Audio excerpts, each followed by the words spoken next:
Epicentro 1, CMI. Renuncia Mintic. Dice que se va adolorida por las circunstancias que el país conoce.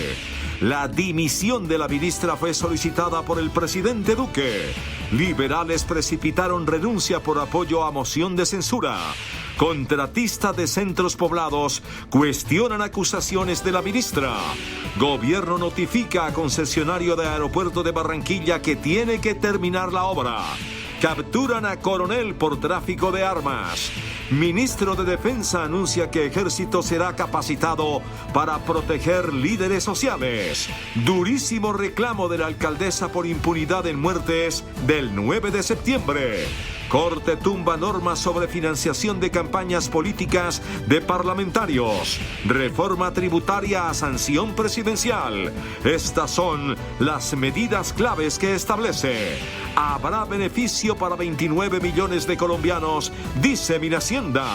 Presidente Biden ordena vacunación obligatoria a trabajadores. Europa declara alerta por amenaza de cepa Mu. Cuba comienza a vacunar niños a partir de 2 años. Biden demanda a Texas por prohibición total del aborto. Con Claudia Palacios y Margarita Ortega.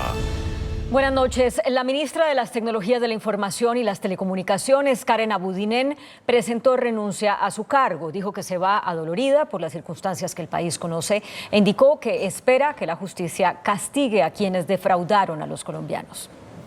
Casi 24 horas después de que el presidente Duque se lo exigiera, la ministra Karen Abudinen renunció esta noche. De manera respetuosa, presento ante usted, señor presidente, renuncia irrevocable al cargo de ministra de las Tecnologías de Información y las Comunicaciones. Reconoció que se va adolorida del cargo.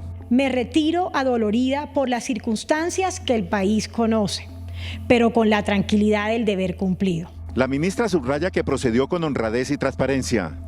Lo que hoy se satisfacen lanzando humillaciones en mi contra, algún día, cuando se impongan la verdad en todo su esplendor, reconocerán su error. La renunciante ministra aspira a que haya pronta justicia por los hechos delictivos que ella misma denunció. Me retiro con la esperanza de que en los próximos días la Administración de Justicia tome las decisiones pertinentes contra quienes defraudaron la sociedad. Los autores de este episodio tienen que ser sancionados ejemplarmente. Abundan todas las evidencias que confirman el actuar ilegal de unos actores privados que se conectaron con algunos servidores públicos, hechos que denuncié oportunamente. Karen Abudinen afirma que no estaba aferrada al cargo. Nunca dudé en renunciar, pero sí quise permanecer en el cargo unas semanas para cumplirle al país con las metas de conectar estas 7.000 escuelas y continuar con las denuncias a la justicia, sobre todo de los responsables de este acto criminal. La saliente ministra insiste en que se va con la conciencia tranquila. Me voy con la conciencia tranquila porque di todo de mí para conectar este país. Karen Abudinen aseguró que como ciudadana seguirá poniéndole la cara al país y continuará la lucha por su defensa y el esclarecimiento de lo que llamó un acto de corrupción contra el Estado. La dimisión de la ministra Abudinen fue solicitada por el presidente Iván Duque. Esto tras el escándalo desatado por la suscripción de un contrato por $1 billón con la Unión Temporal Centros Poblados, que presentó documentación falsa. La caída de la abogada barranquillera Karen Abudinen, que asumió como ministra de las Tecnologías en mayo de 2020, inició cuando el pasado junio investigaciones periodísticas dejaron al descubierto que su ministerio adjudicó un contrato por más de $1 billón a Centros Poblados, unión temporal que presentó certificados bancarios falsos. El contrato, que tenía como propósito conectar a Internet a más de 7.000 colegios de las zonas rurales del país, no solo presentó graves atrasos en el cronograma, también quedó al descubierto que la interventoría le aprobó un anticipo de $70.000 millones supuestamente, sin percatarse de que algo olía mal. El 25 de junio, con el escándalo respirándole en la nuca, el ministerio denunció penalmente al contratista y el 13 de agosto ordenó la caducidad del contrato por la gravedad de del asunto, pues también trascendió que personajes involucrados en el escándalo de corrupción del carrusel de la contratación tenían vínculo con una de las empresas integrantes de Centros Poblados. El 3 de septiembre, la ministra afrontó un debate de moción de censura en la Cámara de Representantes por este escándalo. Han cuestionado mi nombre, me han faltado al respeto. Bodegas en redes han hecho todo su trabajo de matoneo contra mí y me he mantenido firme y tranquila. Aquí estoy. 3 funcionarios cercanos a la ministra que participaron en la suscripción del contrato ya se han ido del ministerio. Primero fue Camilo Jiménez, funcionario del Viceministerio de Conectividad. Esta semana renunciaron la considerada mano derecha de Abudinem, Adriana Mesa, secretaria general del ministerio, y la subdirectora de gestión contractual, Sandra Orjuela. La decisión de la bancada del Partido Liberal en la Cámara de Representantes de apoyar la moción de censura contra la ministra Karen Abudinem fue el detonante para precipitar la renuncia de la funcionaria. Esta noche, la Cámara de Representantes citó para mañana la votación de moción de censura. Una decisión determinante. Es así como muchos califican la incidencia de la bancada liberal en la Cámara de Representantes, que resolvió votar a favor de la moción de censura contra la ministra Karen Abudinem. Fue el Partido Liberal, yo diría, que colocó el detonante para que el presidente Duque actuara. Nosotros somos la fuerza mayoritaria en la Cámara de Representantes. Hay conmigo 35 representantes, lo que significaría que de entrada habrían cerca de 60 votos. 60 votos contando los de los representantes de los partidos de oposición. ¿Cuáles fueron los principales argumentos de la bancada para la decisión? Es inadmisible que generemos un obstáculo para el estudio de los niños, quienes no van a poder desarrollar sus tareas, acceder a sus clases durante un tiempo prolongado. Creemos que ya tiene una responsabilidad política en todo lo que ha pasado con el famoso contrato de los centros poblados y que el país conoce muy bien. El Partido Liberal se ha caracterizado por tomar estas decisiones con bancada de parlamentarios. Fue convocada por parte de la dirección del Partido Liberal la bancada de congresistas de la Cámara de Representantes. Cabe recordar que para que prospere la moción de censura contra la ministra son necesarios 85 votos. El exfiscal Mario Iguarán, apoderado de la Unión Temporal Centros Poblados, cuestionada por haber recibido el anticipo de 70.000 millones de pesos para llevar internet a zonas rurales, cuestionó la gestión de la saliente ministra Karen Abudinem. El apoderado de la Unión Temporal Centros Poblados, que según el ministerio entregó garantías bancarias falsas en el marco del contrato que ganaron por más de $1 billón y que tiene en entredicho la gestión de la saliente ministra de las TIC, cuestionó la actuación de Abudinem, aunque asegura que no tiene objeciones sobre su honestidad. Que actuó de manera precipitada, impulsiva, cuando observó que había una póliza o una garantía falsa, procedió inmediatamente a prejuzgar, a señalar a la Unión Temporal, y además desconociendo todas las formas propias del proceso administrativo correspondiente, declaró una caducidad.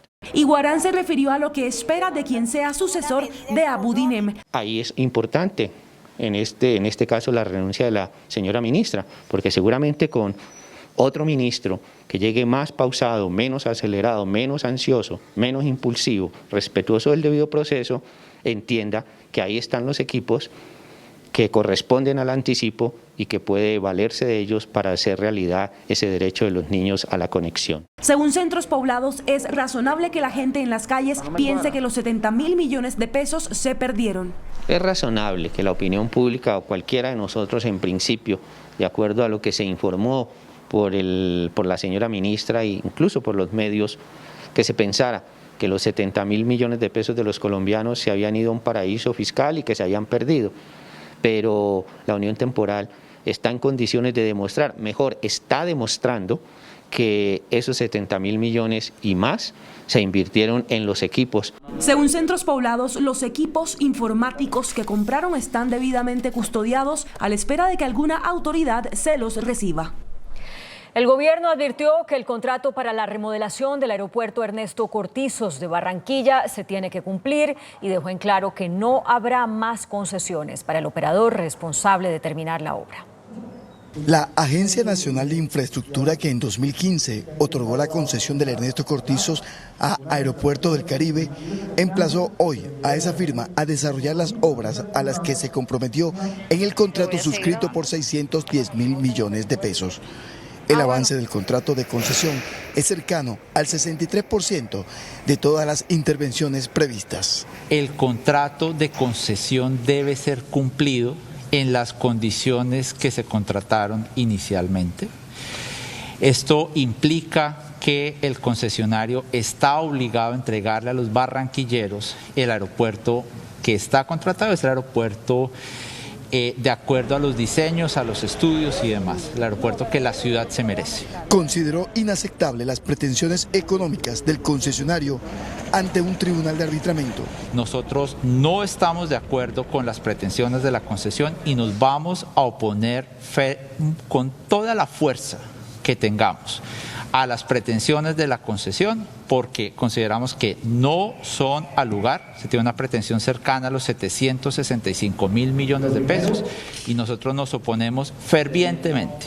En la reunión de la ANI, Alcaldía de Barranquilla y el concesionario, se pidió el acompañamiento de la Contraloría General. La Procuradora General Margarita Cabello le pidió a la Corte Constitucional que avale a la mayor prontitud la reforma al Código Electoral que contiene las nuevas reglas de juego para las próximas elecciones. En este concepto de más de 100 páginas, la Procuradora Cabello le pide a la Corte Constitucional que confirme la mayoría del articulado del proyecto que reformó el Código Electoral y que tumbe 3 disposiciones. La primera guarda relación con la cuota de género. Cabello pide que el porcentaje de presencia femenina en las listas a corporaciones públicas sea del 50% sin distingo del número de curules a proveer. Dice que la disminución de la cuota en un porcentaje de 50 a 30% cuando se vayan a elegir menos de 5 curules, relativiza la igualdad en la participación política a un factor numérico que no encuentra una justificación plausible en el contexto de discriminación histórica que ha padecido la mujer. La segunda petición guarda relación con permitir que el Consejo Nacional Electoral pueda revocar las inscripciones de los candidatos elegidos popularmente cuando estos tengan sanciones administrativas o disciplinarias. Cabello también pide que se considere que las condenas por delitos políticos o culposos constituyen una causal de falta absoluta o inhabilidad. La Procuradora Cabello le ha pedido celeridad a la Corte Constitucional para que no exista inseguridad jurídica de cara a las elecciones que ya están próximas en mayo de 2022. Ana María Cuesta, Noticentro 1 CMI. La defensa de los exsecretarios jurídico y de prensa de la presidencia, Edmundo del Castillo y César Mauricio Velázquez, respectivamente, anunció que acudirá a instancias internacionales para pedir garantías en el proceso contra ellos, que fueron condenados a 5 años de cárcel por el caso de las chuzadas. Acciones frente a la comunidad internacional. Estas fueron anunciadas por Víctor Mosquera, abogado de Edmundo del Castillo, exsecretario jurídico de la Casa de Nariño, y de César Mauricio Velázquez, exsecretario de prensa del gobierno de Álvaro Uribe, involucrados en el proceso de las chuzadas. Esto por la decisión del magistrado del Tribunal Superior de Bogotá, Dagoberto Hernández, de tumbar la absolución de los exfuncionarios proferida en primera instancia. Acudiremos a los tribunales internacionales de derechos humanos ante la falta de garantías que se tuvieron dentro del proceso. Según el jurista, acudirán al relator especial para independencia de jueces y abogados de la ONU y al grupo de trabajo sobre la detención arbitraria, el mismo que se pronunció en favor de casos como el de Julian Assange de Wikileaks y el opositor venezolano Leopoldo López. Por su parte, la defensa de Edmundo del Castillo en Colombia ya presentó una impugnación y la defensa de César Mauricio Velázquez la presentará en los próximos días. Ellos se presumen inocentes, sobre ellos en este momento no hay una condena. Recordemos que la presunción de inocencia se mantiene incólume hasta que haya una decisión en firme y esta no lo está porque tiene este recurso de impugnación. Ellos se presumen inocentes, no existe una orden de captura. Creemos que es una decisión injusta, que es una decisión que no contempló realmente el marco práctico de discusión de este proceso penal. Asimismo, el abogado Víctor Mosquera considera presentar medidas cautelares frente a la Comisión Interamericana de Derechos Humanos. Agentes del Cuerpo Técnico de Investigaciones de la Fiscalía capturaron al coronel del Ejército Óscar Alexander Amado, vinculado a una investigación por presunto tráfico de armas de fuego. La Fiscalía reportó un golpe a una red de tráfico de armas y municiones. Entre los detenidos están el coronel Óscar Amado Pinzón, capturado en el cantón norte de Bogotá, y un sargento capturado en Medellín. Según la investigación, los delitos habrían ocurrido cuando el coronel era director de la Escuela de Entrenamiento Táctico del Ejército, donde tenía bajo su control abundante armamento y munición. En la actualidad, el coronel Amado Pinzón era el director de Bienestar del Ejército, cargo que desempeñó hasta hoy. El ministro de Defensa, Diego Molano, anunció que los integrantes del Ejército serán capacitados para brindar protección a líderes sociales. Desde la Escuela de Soldados Profesionales en Nilo, Cundinamarca, el ministro de Defensa anunció un refuerzo en la capacitación en derechos humanos que reciben los más de 230.000 soldados con que cuenta el país. Una fuerza pública que respeta los derechos humanos, que se actualiza de forma permanente, garantiza su legitimidad. También dio a conocer los nuevos temas en los que se tendrán que capacitar los soldados. La inclusión particularmente del manejo del liderazgo social, y lo que queremos es que ese componente sea incorporado, conocido y tengan las competencias nuestros soldados, oficiales, suboficiales y soldados para manejo de ese liderazgo social. El segundo componente es el de estos sujetos de especial protección, comunidades indígenas, comunidades afro, comunidades LGTBI. De otra parte, el ministro confirmó el secuestro de 2 militares en Arauca, cerca de la frontera con Venezuela. Lo que está claro es que inmediatamente se desplegaron todos los operativos para lograr que no lo pasen al otro lado de frontera, que es ese juego macabro que ellos buscan todas las veces hacer, pasarse al otro lado para tener la cobertura o el apoyo de un régimen que permite todo tipo de delitos al otro lado de la frontera. Con este nuevo caso, ya son 4 los militares que están secuestrados. La alcaldesa Claudia López hizo un duro reclamo al presidente Iván Duque por la impunidad en las investigaciones por las muertes registradas en medio de las protestas del 9 de septiembre del año 2020. Al borde del llanto, la mandataria exigió suspender a los uniformados que dispararon contra civiles y tramitar una reforma a la policía.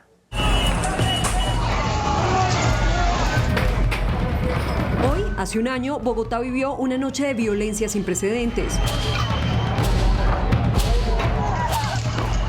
Una ola de indignación se tomó las principales calles de la ciudad por la muerte de Javier Ordóñez.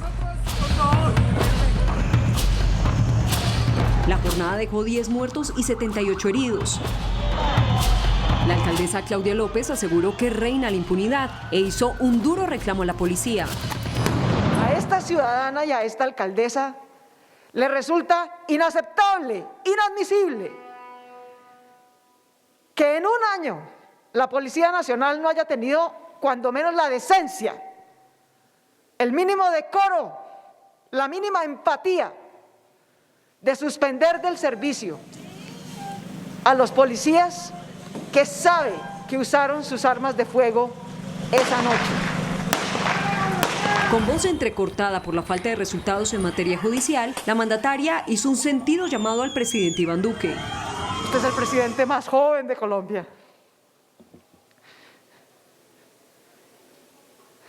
Honre la vida de nuestros jóvenes.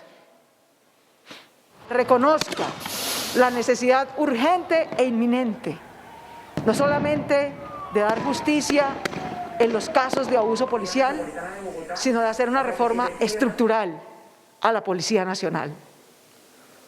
Un año después, ese llamado sigue en el vacío, sigue sin respuesta. Y sobre el perdón del general Jorge Luis Vargas, director de la policía, aseguró: de nada sirven palabras de perdón de labios para afuera, cuando de la institución para adentro no hay cambio, no hay reforma, no hay suspensión del servicio.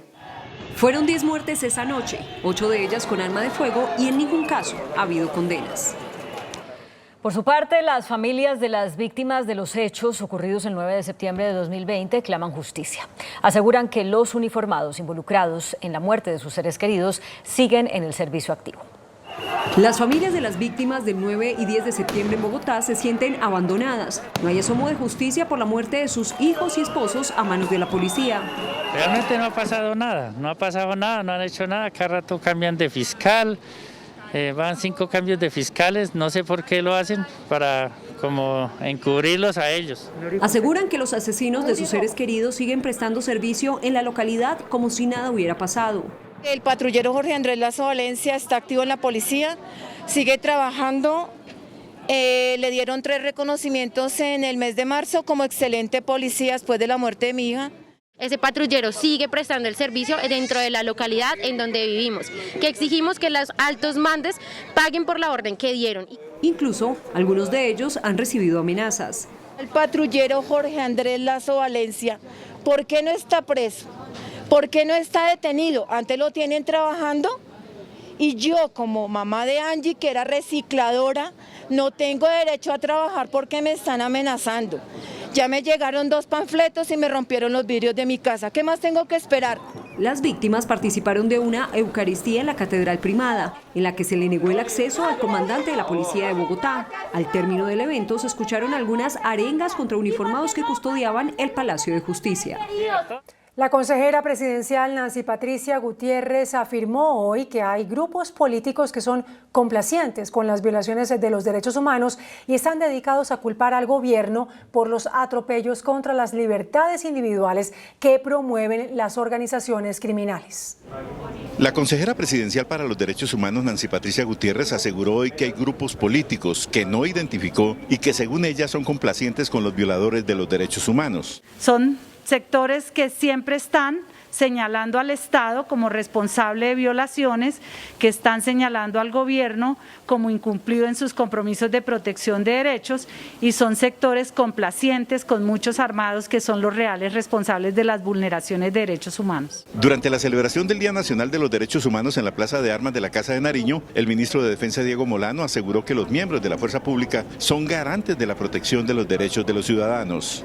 Los hombres y mujeres de nuestras Fuerzas Armadas saben que la legitimidad de la institución que amamos nace de la transparencia y el respeto por la dignidad humana sin excepción. El presidente Iván Duque respaldó a la fuerza pública, afirmando que sus miembros cada vez más aplican las normas internacionales de respeto a las libertades individuales. Todo el respaldo y toda la exigencia.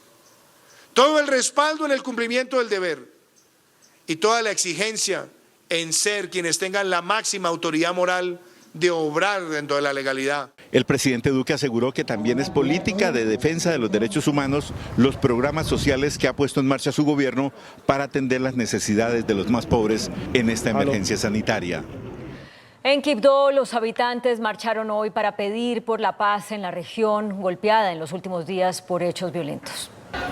En el marco de la Semana por la Paz, se adelantó el día de hoy en la capital chocuana una multitudinaria manifestación pacífica en rechazo a la ola de violencia de la cual viene sufriendo este departamento y exigiendo la defensa de la vida con verdad y reparación. Rechazar socialmente todos los asesinatos que se están dando en la ciudad y también lograr que haya una respuesta institucional que sea más estructural. El defensor del pueblo regional acompañó la marcha y realizó un llamado al respeto por la vida y a los derechos humanos. Cuanto más fuertes suenen los fusiles, cuanto más fuerte la guerra, más fuerte nuestro llamado al respeto de los derechos y el respeto a la vida. A este llamado de paz se unieron las instituciones educativas, las entidades públicas y algunas empresas privadas. En el Valle del Cauca se intensifica la búsqueda de un joven militar quien al parecer fue expulsado del ejército y que desapareció en zona rural de Buenaventura. Sebastián Quiñones es un joven de 18 años que se encontraba prestando servicio militar en zona rural de Buenaventura, Valle del Cauca, pero según su familia, un superior lo expulsó de las instalaciones y desde el pasado 23 de agosto no tienen razón sobre su paradero.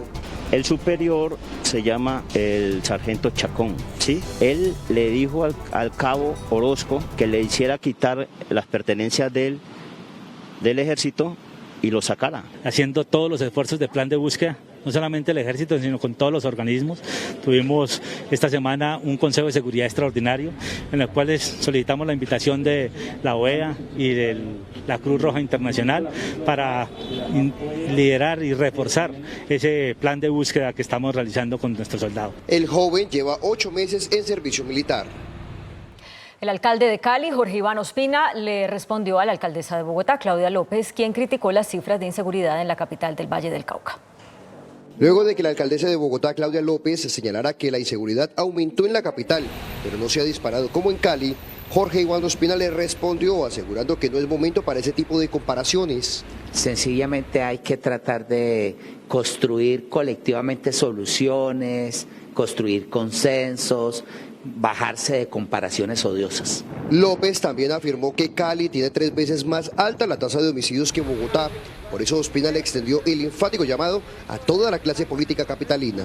La dirigencia bogotana debe seguir dejándose de pensar que Colombia tiene que trabajar a su ritmo, porque parte de nuestro problema está radicado en el excesivo centralismo. Según el último informe de seguridad, en Cali se han presentado en lo corrido del año 878 muertes violentas, 168 más que en 2021.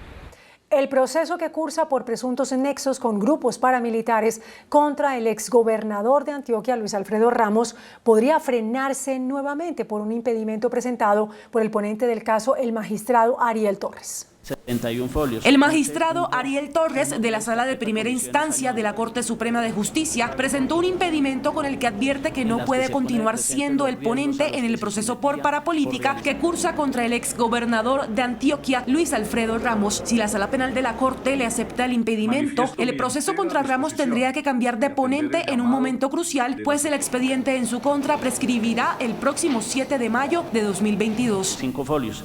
El magistrado Torres ya había sido apartado del caso en una primera ocasión por cuenta de un fallo de tutela que cuestionaba que se hubiera filtrado la ponencia que había elaborado, pero en junio de este año fue reintegrado al caso por orden de la Corte Constitucional. El magistrado de la Corte Constitucional, Alejandro Linares, pidió que sea seleccionada para su revisión una tutela que presentaron varios congresistas contra el enfoque militar que han encontrado en las llamadas zonas futuro delimitadas por el gobierno. La tutela que presentaron varios senadores de la oposición cuestiona el tratamiento que el gobierno nacional le ha dado a las zonas estratégicas de intervención integral o zonas futuro, regiones priorizadas por la afectación a la seguridad nacional. Tiene que ver con el hecho de que se intenta reemplazar la figura que ha creado el acuerdo de paz de los programas de desarrollo con enfoque territorial por un escenario distinto, en el cual lo que prima no es una política de paz, de convivencia, de participación democrática de las comunidades, sino el viejo modelo de consolidación territorial con presencia militar. El magistrado Alejandro Linares ha pedido que la Corte revise el expediente por tratarse de un asunto novedoso y por la necesidad de materializar un enfoque diferencial.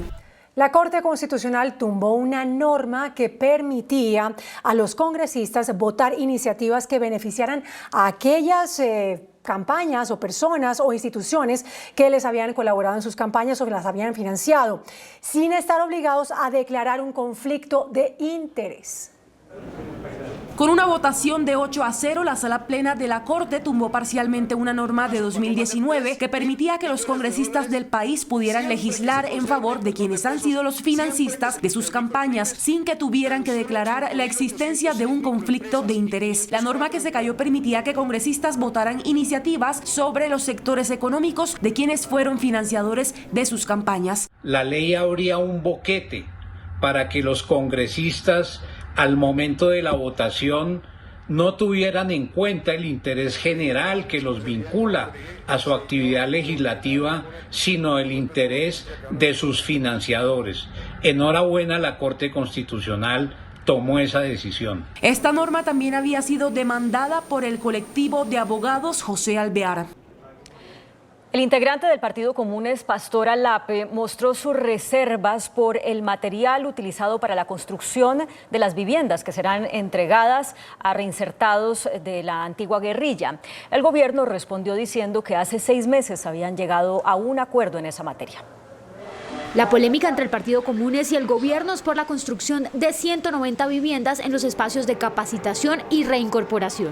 Avanzamos por más de 6 meses en la concertación de esos espacios, en las tipologías de vivienda, en los materiales, en cómo hacer la transformación y el urbanismo, la espacialidad. Se concertó una vivienda de 68 metros cuadrados que fuera con ese contexto de ruralidad y que permitiera avanzar en los proyectos productivos. Pero desde la colectividad no están conformes. Aceptamos el subsidio de vivienda, no aceptamos el sistema steel frame como alternativa técnica a nuestra vivienda, es decir, un sistema que nos pone a volver las viviendas que nos dejó el gobierno anterior con los galpones. La inversión de las viviendas es de más de 12.000 millones de pesos. El Consejo Superior de la Judicatura pidió respeto por las decisiones de los jueces, por la rama judicial, y que no se ejerza presión sobre dichas decisiones. El Consejo Superior de la Judicatura emitió un comunicado aclarando que no va dirigido a ninguna autoridad o individuo en especial, en el que advierte que reitera ante la sociedad el respeto por las actuaciones judiciales y que respeta en particular a las autoridades públicas con quien trabajan mancomunadamente por la construcción de un país socialmente justo. Dice que la observancia de la independencia y autonomía judicial implica abstenerse de influir sobre las decisiones judiciales o ejercer presión sobre los jueces de la República, quienes cumplen su trabajo bajo los parámetros de la Constitución y la ley. La Judicatura exaltó el trabajo de los jueces en su labor de administrar justicia. Vamos a Suba, en el noroccidente de Bogotá. A esta hora se presenta una nueva jornada de desórdenes. Ahí está William Parra. Adelante, William, ¿qué está pasando? Hola Claudia, ¿qué tal? Muy buenas noches. Pues al cumplirse un año de la conmemoración del asesinato de Javier Ordóñez en el CAI de Villaluz, a manos presuntamente de la policía, y que posteriormente dio a una jornada grande de protestas y también a uso policial, que muchos analistas han calificado como la masacre de Bogotá, que se presentó el 9 de septiembre de 2020 y que dejó 13 personas muertas y más de 300 heridas. Aquí en el sector de Suba La Gaitana, justamente donde también fue asesinada presuntamente por un policía, la joven Juliet Ramírez, una joven de 18 años. Se registran desde hace aproximadamente unos 45 minutos choques entre un escuadrón del SMAT y integrantes de la primera línea, así como manifestantes de este sector. Con estas imágenes que estamos transmitiendo a esta hora desde aquí, desde Suba La Gaitana, regresamos a Noticentro 1 CMI. William, gracias. La representante en Colombia de la Organización Panamericana de la Salud, Gina Tambini, afirmó que no se puede bajar la guardia frente al COVID-19 debido al surgimiento de nuevas variantes con mayor capacidad de contagio. En diálogo con Noticentro 1 CMI, la representante de la Organización Panamericana de la Salud en Colombia, Gina Tambini, advirtió que este es un momento crucial en el que no se puede bajar la guardia en materia de medidas de autoprotección contra el COVID-19, teniendo en cuenta que se ha pronosticado un cuarto pico en Colombia para el mes de octubre. No podemos relajarnos, no podemos bajar la guardia. El hecho de que tenemos nuevas variantes, estas nuevas variantes son variantes que tienen una capacidad, el virus, una capacidad mayor de transmisión. Países como Colombia están afectados por escasez de vacuna debido a que otras naciones están acaparando los biológicos para terceras dosis. Es ese llamado a la solidaridad y a la equidad, para que los países que han adquirido más dosis pues faciliten ese acceso a los países que requieren alcanzar siquiera esta meta para septiembre, para fin de septiembre, de vacunar por lo menos a un 10% de la población. La representante de la OPS en Colombia dijo que el país podría alcanzar la meta de vacunar a 35 millones de habitantes este año si recupera el ritmo de aplicación de 200.000 dosis diarias. Colombia reportó un aumento en los nuevos contagios y las muertes por COVID-19 en las últimas 24 horas. Esta ha sido la mortalidad en Colombia por COVID-19 durante los últimos días, mientras el domingo se reportaron 48 fallecidos, el lunes 53, el martes 47, el miércoles 49, hoy la cifra fue de 53. Los nuevos casos de COVID-19 que ayer registraban 1.787, hoy fueron 1.803. Por ciudades y regiones, el mayor número de nuevos contagios se registró en Bogotá, Antioquia, Valle del Cauca, Barranquilla y Atlántico. Desde que inició la pandemia han fallecido 125.480 personas y se han recuperado más de 4.761.000. En máxima alerta están las poblaciones ubicadas en la ribera del río Sogamoso, tras la apertura de las compuertas de la represa Hidrosogamoso. En alerta naranja fueron declarados 5 municipios cercanos a la represa de Hidrosogamoso y a los ríos Chicamocha, Suárez y Chucurí tras la apertura de las compuertas del embalse por su lleno total. A todas las comunidades aguas abajo de la hidroeléctrica del río Sogamoso es abstenerse de acceder a la zona del río Sogamoso entre Puente La Paz y la presa La Tora. De igual forma, estar muy atentos al incremento del río Sogamoso, cuidar a los niños y evitar que permanezcan solos en los charcos y riberas. Y estar muy atentos también a movilizar el ganado y los semovientes a las partes altas y lejanas del río. La apertura de las compuertas del embalse será de manera intermitente, escalonada y controlada, manteniendo los niveles por debajo de los 320 metros sobre el nivel del mar, que maneja la hidroeléctrica, informó a través de un comunicado Isagen. El proyecto de ley de reforma tributaria pasó hoy a sanción presidencial luego de que las plenarias de Senado y Cámara de Representantes aprobaran la conciliación de la iniciativa. En Noticentro 1 CMI les contamos las principales medidas de la nueva ley con la que el gobierno aspira a recaudar 15.2 billones de pesos. La reforma tributaria o proyecto de inversión social que pasa ahora a sanción presidencial luego de haber sido aprobada en las plenarias de Senado y Cámara de Representantes mantiene la meta de recaudo de 15,2 billones de pesos. Ese monto saldrá de un aumento en el impuesto de renta para las empresas del 31 al 35% y el sector financiero, que tiene una sobretasa de 3%, pagará renta del 38%. Hay créditos blandos para los pequeños negocios, sobre todo aquellos que quebraron. Más de 400.000 de ellos. Una figura y una vía de financiación que permita acceder a crédito a una tasa muy barata con bancoldes como banco de segundo piso para respaldar esa deuda y para que puedan, en cierto modo, redimir pagos, poder fortalecer sus negocios, volverlos a abrir.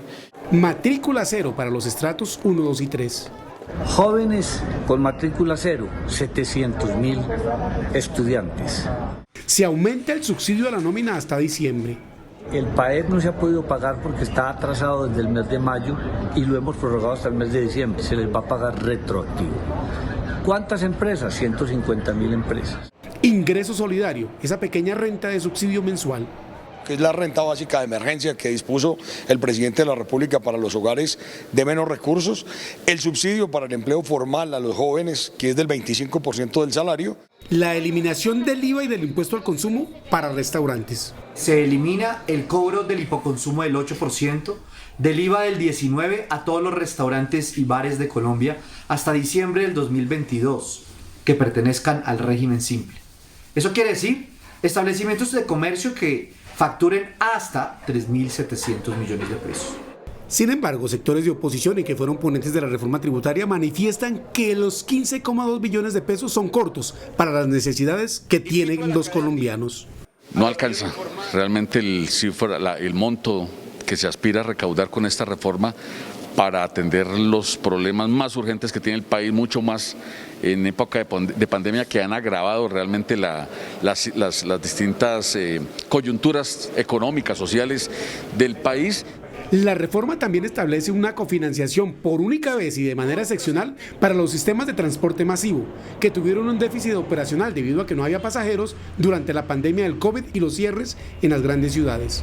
Transmilenio, déficit operacional 1,28 billones de pesos. El Mío de Cali, 147.000 millones. El Metro de Medellín, 304.000 millones. El Metroplus, también de la capital paisa, 81.000 millones de pesos.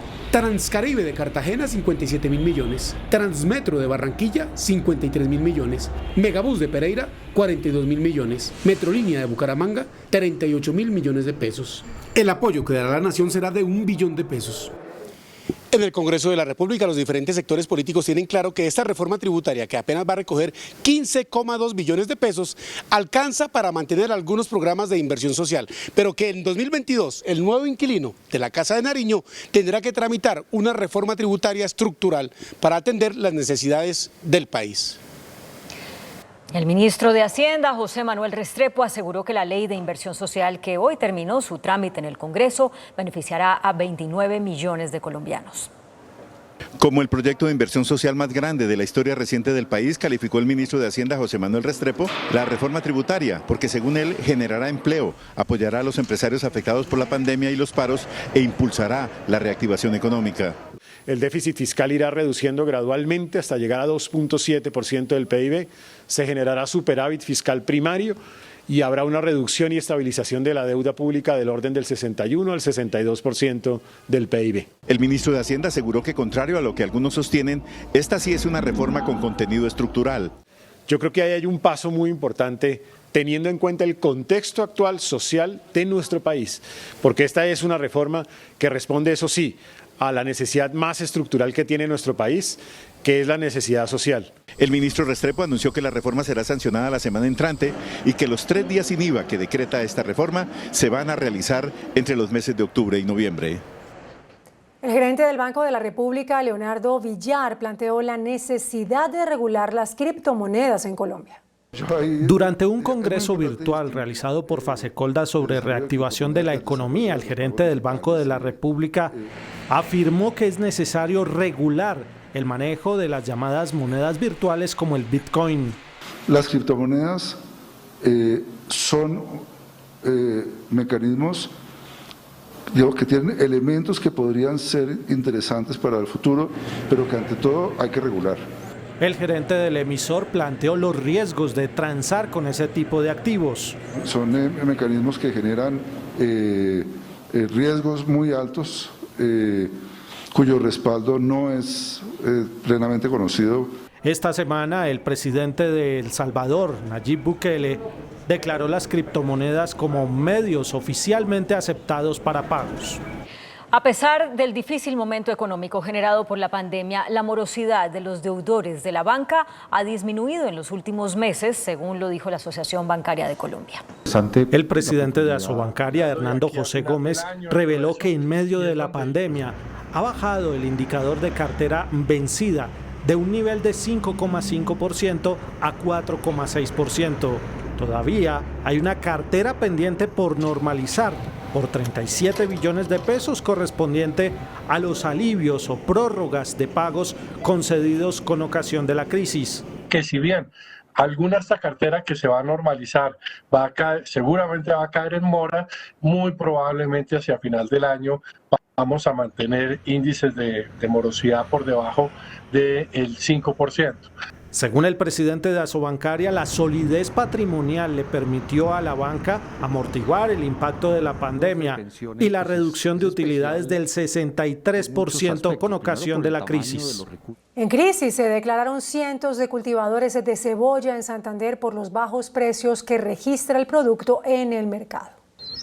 No nos está haciendo llorar la despicada de cebolla, nos están haciendo llorar los precios. Más de 500 toneladas de cebolla cabezona tuvieron que botar a la carretera los campesinos en Huaca, Santander, por culpa de bajos precios y sobreproducción. Hacemos el llamado al gobierno nacional, al gobierno departamental, al Ministerio de Agricultura que tengan en cuenta esta región. Por otra parte, los insumos están por las nubes. Están demasiado costosos. La secretaria de Agricultura anunció medidas y reclamó falta de comunicación de los alcaldes con sus capitales para denunciar estas problemáticas. Para que a través de la estrategia Agricultura por Contrato podamos vincular a estos productores para lograr algún apoyo en esta estrategia que significa la compra directa de su cosecha. En la central mayorista de Bucaramanga también se presenta sobreoferta y bajos precios de la cebolla en todas sus presentaciones. El ministro de Agricultura, Rodolfo Sea, anunció medidas para mitigar alzas en los insumos y fertilizantes en el sector agropecuario. Tras los incrementos en los precios de los insumos y los fertilizantes en el sector agropecuario, motivados por el precio del dólar, el gobierno nacional busca mecanismos para evitar este tipo de situaciones que afectan a los productores. Entre las alternativas se llevará un proyecto de ley al Congreso de la República para la creación de un fondo de estabilización y respaldo financiero. Entonces estamos trabajando en eso y muy pronto estaremos en el Congreso de la República presentando un proyecto de ley que nos permita entrar a regular de una manera eficiente todo lo que tiene que ver con insumos. El funcionario dijo durante la celebración del Día Internacional de la Agricultura que se mantendrá un respaldo a los productores que han tenido una reducción de sus ingresos por problemas de sobreoferta. más de 1.011.000 créditos se han dado desde Finagro, crédito de redescuento desde Finagro, y eso ya llevamos más de 14.3 billones de pesos. El gobierno espera que el apoyo al sector agropecuario y el proceso de reactivación lleve a la agricultura a tener un crecimiento de 4,5% al cierre de este año. El índice de capitalización de la bolsa, que mide el comportamiento de las 20 principales acciones, cerró al alza. El informe bursátil. El índice selectivo MSCI Colcap de la Bolsa de Valores de Colombia subió 0,18% a 1.322 puntos. La acción preferencial de Avianca fue la que más subió, con una valorización de 40,65% a 100 pesos. La acción del Banco de Occidente fue la que más bajó, con una pérdida de 3,85% a 30.000 pesos. La acción más negociada de la jornada fue la de Ecopetrol, al movilizar más de 18.000 millones de pesos, con una variación negativa de 0,89% a 2.570 pesos. La ministra de Comercio, Jimena Lombana, adoptó medidas para limitar las exportaciones de chatarra. A través del decreto 1051, el gobierno busca limitar las exportaciones de chatarra con el fin de garantizar estos insumos en el mercado nacional, clave para la producción siderúrgica como el hierro y el acero. La chatarra viene registrando altos costos por una escasez a nivel mundial. El contingente fijado por el gobierno es de 80.000 toneladas de exportación. La industria siderúrgica produce insumos para sectores claves de la economía, como el automotor, autopartes y para la construcción. La medida solo aplica para nuevas exportaciones. Quienes tengan un contrato suscrito quedan exentos de la medida. Esperamos que esta medida se sume a los demás instrumentos y programas que hemos adoptado para impulsar la reactivación económica segura en la que avanzamos. La determinación se dio tras la recomendación del Comité de Asuntos Aduaneros Arancelarios de Comercio Exterior. El dólar cerró al alza. Indicadores económicos en Noticentro 1 CMI. La tasa representativa del mercado que regirá para mañana viernes será de 3.829 pesos con 72 centavos. Los profesionales del cambio compran la divisa en promedio entre 1.760 pesos y la venden entre 1.810 pesos. Un euro cuesta 4.545 pesos. La libra de café en Nueva York se cotizó a $1.85. El azúcar se transó en 19,20 centavos de dólar la libra. El barril de petróleo WTI se cotizó en $67,89. La referencia Brent para Colombia se cotizó en $71,35. Una acción de Ecopetrol cuesta 2.570 pesos.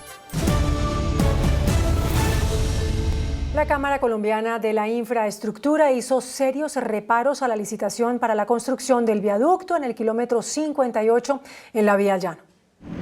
La licitación anunciada por el gobierno para la construcción de un viaducto en el kilómetro 58 en la Vía al Llano generó preocupación en la Cámara Colombiana de la Infraestructura.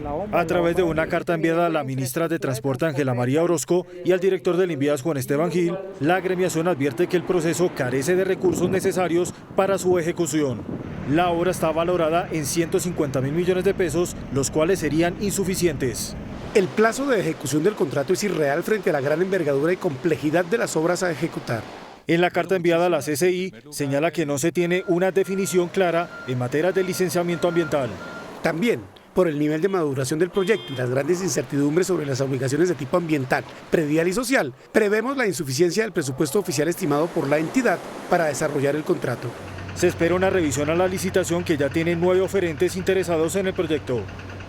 En Barranquilla, una mujer entregó a su hermano a las autoridades tras observarlo en un video cometiendo un delito. Jordis Esteban Oñate Cárdenas fue entregado por su hermana, quien condujo a las autoridades de policía hasta el lugar en donde reside el joven, en el barrio El Bosque, en el suroccidente de Barranquilla. Para ella fue el mejor acto de demostración de amor con su hermano. Una vez en la casa de Jordis, el joven fue capturado por la Policía Nacional y trasladado a la URI de la Fiscalía. Se logró la captura de un hombre que estaría vinculado a hurtos recientes cometidos en varios sectores de Barranquilla y que quedaron registrados en video. Tras conocerse el video del asalto a una miscelánea en donde Jordis siempre estuvo intimidando a adultos mayores y a trabajadores a quienes no dejaba de apuntar con un arma de fuego, Jordis Esteban Oñate será llevado en las próximas horas a audiencias. Bienvenidos a nuestra segunda hora de noticias. El presidente de Estados Unidos, Joe Biden, firmó un decreto que ordena la vacuna obligatoria para trabajadores de las empresas privadas y para empleados federales. Biden impuso nuevas medidas contra el COVID-19 y aseguró que se está agotando la paciencia con quienes se niegan a vacunarse. En un intento de contener la última oleada de la pandemia del COVID-19, el presidente Joe Biden anunció nuevas medidas de vacunación a los trabajadores federales, los grandes empleadores y el personal sanitario. So tonight, I'm announcing that the Department of Labor is developing an emergency rule to require all employers with 100 or more employees that together employ over 80 million workers to ensure their workforces are fully vaccinated or show a negative test at least once a week. Esta decisión se toma por la renuencia de muchos a vacunarse. There are elected officials actively working to undermine the fight against COVID-19. Los nuevos requisitos podrían aplicarse hasta 100 millones de estadounidenses, según la Casa Blanca, y suponen el mayor impulso de Biden hasta ahora para exigir vacunas a gran parte del país. Todavía faltan 80 millones de personas por inocularse, por lo que Biden aseguró que la paciencia se agota y envió un mensaje a quienes se siguen negando. My message to unvaccinated Americans is this: what more is there to wait for? What more do you need to see? We've been patient, but our patience is wearing thin, and your refusal has cost all of us. Además, también habló sobre un tema de preocupación: los colegios. We know that if schools follow the science and implement the safety measures like testing, masking, adequate ventilation systems, which we provided the money for, social distancing, and vaccinations, then children can be safe from COVID-19 in schools. El presidente pidió que escuchen las voces de quienes no se vacunaron y ahora están en un hospital. Además, anunció planes para reducir los costos de las pruebas de COVID-19.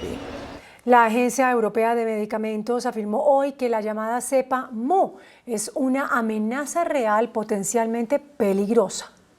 La cepa Mu, que fue detectada por primera vez en Colombia en enero y que fue clasificada como variante de interés por la Organización Mundial de la Salud, fue clasificada por la EMA como potencialmente preocupante, aunque no hay datos de que pueda superar a la Delta. El organismo señala que podría mostrar resistencia a las vacunas. We are also looking into other viruses that might be spreading, like the Lambda one and more recently the Mu one. The Mu one being potentially more of concern because of the potential increased immune escape that it may show. However, I have to say that we don't have yet data that will show that the Mu variant is spreading that much and whether it will have any chance to overtake the Delta variant as a dominant strain. La agencia asegura que hablarán con los centros de investigación de vacunas en el territorio europeo sobre la eficacia de sus fármacos contra esta variante y más adelante espera entregar más datos al respecto. En América se sigue de cerca el avance de la cepa, que por ahora no representa una amenaza inmediata, mientras los países dan un empujón a la vacunación y la extienden a los menores de edad. La compañía Microsoft suspendió indefinidamente el retorno de sus más de 100,000 empleados a las oficinas en Estados Unidos debido al repunte de casos de COVID-19. Asegurando que solo se fijará una fecha de regreso cuando la salud pública lo permita, Microsoft tomó una radical decisión para proteger a sus empleados de la pandemia del coronavirus. La gigante tecnológica suspendió de forma indefinida el retorno presencial a sus oficinas en Estados Unidos, una decisión que afecta a más de 100,000 trabajadores que esperaban volver el próximo 4 de octubre. Pero el repunte de casos de COVID-19 por la variante Delta en esta nación norteamericana impidió que esta fecha se cumpliera, y ahora los empleados de la compañía serán notificados 30 días antes cuando deban regresar, con el objetivo de que estén preparados debido a que llevan prácticamente 2 años trabajando remotamente. La farmacéutica estadounidense Moderna anunció que ha comenzado un programa para desarrollar una vacuna de una única dosis que resolvería 2 problemas en uno. La compañía asegura que su biológico combina un refuerzo contra el COVID-19 y otro contra la gripa, y que sería de una única aplicación. El laboratorio está a la espera de la autorización de las autoridades sanitarias. Cuba es el primer país de todo el mundo en decidir que comenzará a vacunar contra el COVID-19 a menores de edad a partir de los 2 años. Esta inmunización se hará con la vacuna de fabricación local llamada Abdala y es un intento para que los niños y las niñas vuelvan a las aulas. La educación presencial debía haber iniciado el lunes o reiniciado el lunes, pero esto fue cancelado por el aumento de casos de coronavirus en la isla. Fue detenido en España el ex jefe de la inteligencia chavista Hugo El Pollo Carvajal, quien se encontraba prófugo desde noviembre de 2019. Será extraditado a Estados Unidos. Cayó en una residencia de Madrid Hugo El Pollo Carvajal, quien fue el hombre fuerte de la inteligencia militar de Hugo Chávez entre 2004 y 2011. El general es considerado una pieza clave en las investigaciones sobre el chavismo al haber roto con el régimen de Nicolás Maduro, que le acusó de traición cuando reconoció en febrero de 2019 a Juan Guaidó como presidente interino. Luego fue detenido en abril de ese año tras entrar a España con un pasaporte falso y liberado posteriormente. Pero desde noviembre de 2019 El Pollo Carvajal se dio a la fuga, después de que un tribunal español dio luz verde para su extradición a Estados Unidos para ser juzgado por narcotráfico, blanqueo de dinero y colaboración con las FARC. La agencia de la Organización de Naciones Unidas para los Refugiados, ACNUR, alertó sobre la cifra de migrantes de Venezuela. Dice que esta aumentó, que casi el 20% de los y las venezolanas han huido de su país y que Colombia es el país que más ciudadanos de esta nacionalidad ha recibido. Según el último reporte de la Plataforma Regional de Coordinación Interagencial para Refugiados y Migrantes de Venezuela de ACNUR, ya son más de 6 millones los venezolanos refugiados y migrantes en el mundo que se han asentado en más de 33 países. Esta cifra representa casi el 20% de la población nacional. Del total, más de 4,9 millones se encuentran en Latinoamérica y el Caribe y casi 500.000 en Estados Unidos. Eso significa un hito a nivel migratorio y se acerca cada vez más a los niveles que tiene Siria, un país golpeado por una fuerte guerra civil. Colombia es la nación que más venezolanos ha acogido, con 2 millones, seguido por Perú, Chile, Ecuador, Brasil y Argentina. Los de menor registro de ingresos son Uruguay, Bolivia y Paraguay. Las cifras históricas demuestran que nuestro país se ha mantenido con mayor índice de venezolanos refugiados durante los últimos años. Por su parte, en Europa hay registros en España, Italia, Portugal, Alemania y Francia, y otros pocos en África, Asia y Oceanía. El gobierno de Daniel Ortega sigue la represión contra sus críticos. Ahora ordenó arrestar al ex vicepresidente y escritor Sergio Ramírez. La Fiscalía nicaragüense, controlada por Daniel Ortega y Rosario Murillo, acusó de realizar actos que fomentan e incitan al odio y la violencia al escritor nicaragüense Sergio Ramírez, a quien se le ordenó su captura. Ramírez, quien fue vicepresidente del gobierno del propio Ortega durante los 80s, es uno de los disidentes sandinistas más prominentes y se ha destacado por ser uno de los críticos más certeros del proyecto autoritario de la pareja presidencial, aunque permanece fuera de Nicaragua desde junio pasado. Los cargos contra el ganador en 2017 del Premio Cervantes, el más importante de la literatura en español, son los mismos que la Fiscalía le atribuye a 34 opositores y críticos del gobierno, detenidos entre julio y agosto, entre ellos 7 aspirantes a la presidencia, bajo leyes aprobadas por el régimen en diciembre pasado y a 2 meses de las elecciones en las que Ortega busca su 4ª reelección. La tormenta Olaf se convirtió en huracán de categoría 1 y amenaza al noroeste de México, especialmente la región de Baja California, donde se esperan ráfagas de viento de 140 kilómetros por hora. La península de Baja California se prepara para el impacto del huracán Olaf, que sigue ganando fuerza y se ha convertido en una amenaza inminente para el noroeste de México, donde se cerraron los puertos a la navegación en la popular región turística de Los Cabos. Olaf ocasionará lluvias torrenciales. También se esperan rachas de vientos de hasta 140 kilómetros por hora, con oleajes de hasta 7 metros de altura. Las autoridades advierten que las fuertes precipitaciones podrían provocar deslaves, desbordamientos e inundaciones en zonas bajas, por lo que se exhorta a la población a atender los avisos de emergencia. México, que apenas se recupera de un terremoto, fue golpeado a mediados de agosto pasado por las torrenciales lluvias generadas por el huracán Grace, que tocó tierra en el Golfo de México y provocó la muerte de al menos 11 personas. El gobierno de Joe Biden demandó al estado de Texas por la ley antiaborto que aprobó recientemente y que no contempla excepciones.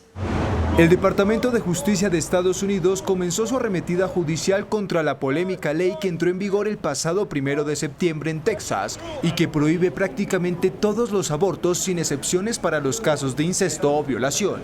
Esta cartera presentó una demanda legal contra el Estado pidiendo a un tribunal federal declarar nula la restricción, asegurando que un Estado no puede prohibir a ninguna mujer tomar la decisión final de terminar su gestación antes de la viabilidad.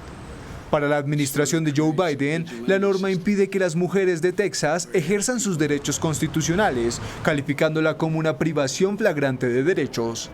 De hecho, hay fuertes cuestionamientos debido a que el cumplimiento de esta ley no recaerá en el gobierno estatal, sino que será vigilada por los ciudadanos, que podrán demandar a cualquier persona que ayude a una mujer a abortar después de 6 semanas. La Casa Blanca lanzó un ultimátum a exfuncionarios del gobierno de Donald Trump que siguen aferrados a sus cargos. Desde que llegó a la presidencia, Joe Biden comenzó a reformar los asuntos con los que no estaba de acuerdo con la anterior administración. Y ahora una nueva decisión sorprendió a más de uno en la Casa Blanca.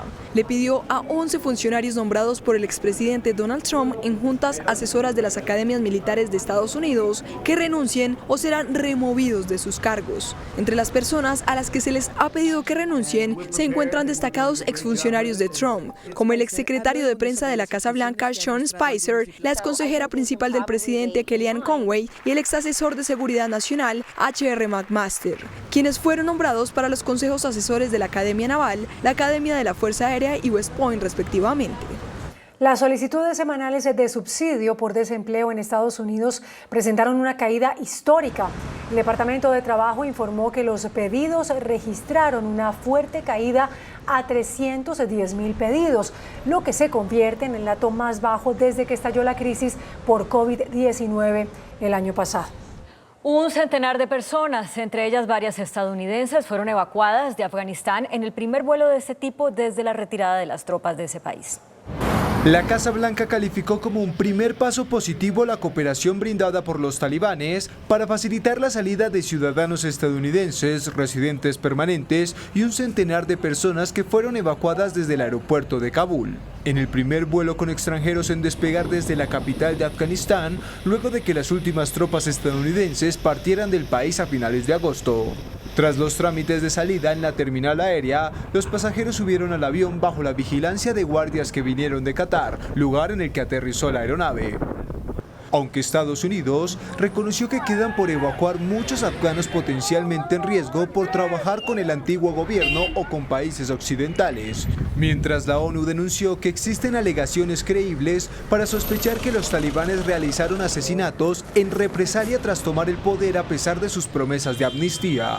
El organismo también alertó que Afganistán corre el riesgo de sumirse aún más en la pobreza y pidió una acción urgente de la comunidad internacional. La navegación por el Canal del Suez se suspendió durante varias horas debido a que un barco encalló en la parte sur de la vía de navegación. El barco con bandera panameña fue reflotado y el tráfico marítimo se pudo reanudar. El incidente de hoy se produce casi 6 meses después de que Ever Given, uno de los portacontenedores más grandes jamás construidos, se atascó en el canal durante 6 días. Y hubo una emergencia en la Estación Espacial Internacional que provocó que se encendieran las alarmas de incendio de la sección rusa de la nave. En el módulo de servicio Zvezda, parte del segmento ruso de la Estación Espacial Internacional que fue lanzado al espacio en el año 2000, se encendieron las alarmas de humo y fuego. Esto mientras se recargaban las baterías de la estación, donde los tripulantes reportaron humo y el olor a plástico quemado. La Agencia Espacial Rusa precisó que se utilizó un filtro atmosférico para eliminar una posible contaminación y que se reporta completa normalidad en los sistemas.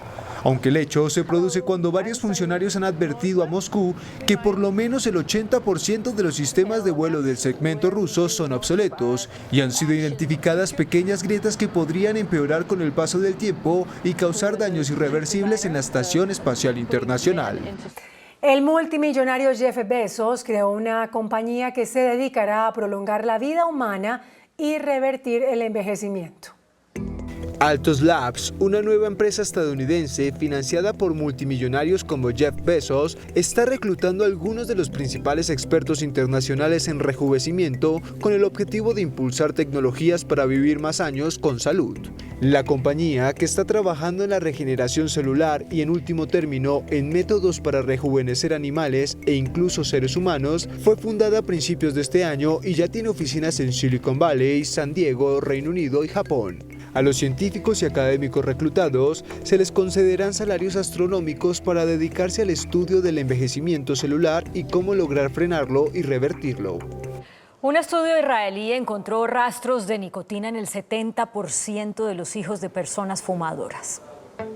Una investigación realizada por la Universidad de Tel Aviv en Israel, que comenzó con el objetivo de crear conciencia sobre la exposición de los niños al comportamiento adictivo de sus padres fumadores, reveló preocupantes datos. Después de analizar a 140 familias israelíes con niños de hasta 8 años, en los que al menos uno de los padres fuma, concluyeron que el 70% de los menores tenían residuos de nicotina en el cabello. Los investigadores lavaron el cabello con el fin de eliminar la nicotina que podía estar adherida externamente y hallaron la sustancia química en el eje interno del cabello, lo que significa que había sido absorbida por el niño luego de que le llegara por el torrente sanguíneo.